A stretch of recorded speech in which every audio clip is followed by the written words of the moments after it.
Magandang araw at magandang buhay, lalong-lalo na sa ating mga minamahal na mga senior citizens.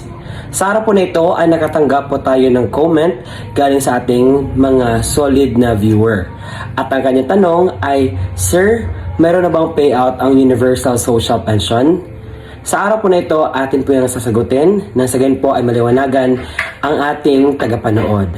Ito po ang kumpletong. So, as of this moment po, ang Universal Social Pension ay isa pang bill. Ibig sabihin, kinakailangan pa ito ng approval galing po sa ating presidente. Kapag na-approve na po ito at may IRR na, may rules and regulation for implementation na, dyan po, that time ay meron po magaganap na payout. Pero sa ngayon po, pinopush pa lang ito ng ating mga gobyerno. Wala pa pong tawag dito, pirma galing po sa ating presidente. At ito po ay bill. Ibig sabihin, wala pa pong, hindi po siya ma-implement. So, kasi ma-implement lang isang bagay kapag ito ay tapos ng mapirmahan ng ating Pangulo. Pero sa ngayon po, antay lang po tayo dahil hindi nga ito tawag ito hindi hinahayaan ng ating gobyerno na makatakbo ang ano na ito, ang bill na ito, kasi nung una pinatulog ito pero ngayon binuksan uli dahil gusto talaga nila na mayroong matatanggap ang mga senior citizens na pensyon or tulong galing sa ating gobyerno. May pondo na ba ang gobyerno para sa Universal Social Pension?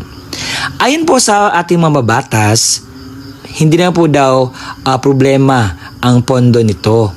Kaya naman, ibig sabihin, meron na po itong pondo.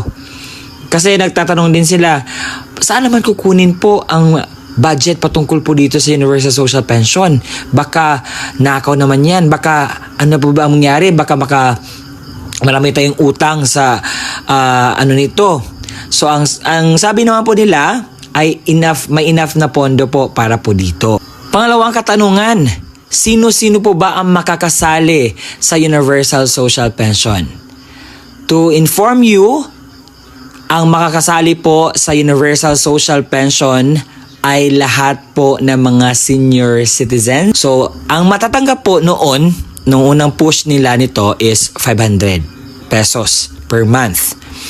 At ngayon naman po, dahil nakita naman po natin na sobrang mahal yung bilihin tapos 500 lang, so hindi po siya enough. So ngayon naman, they are raising it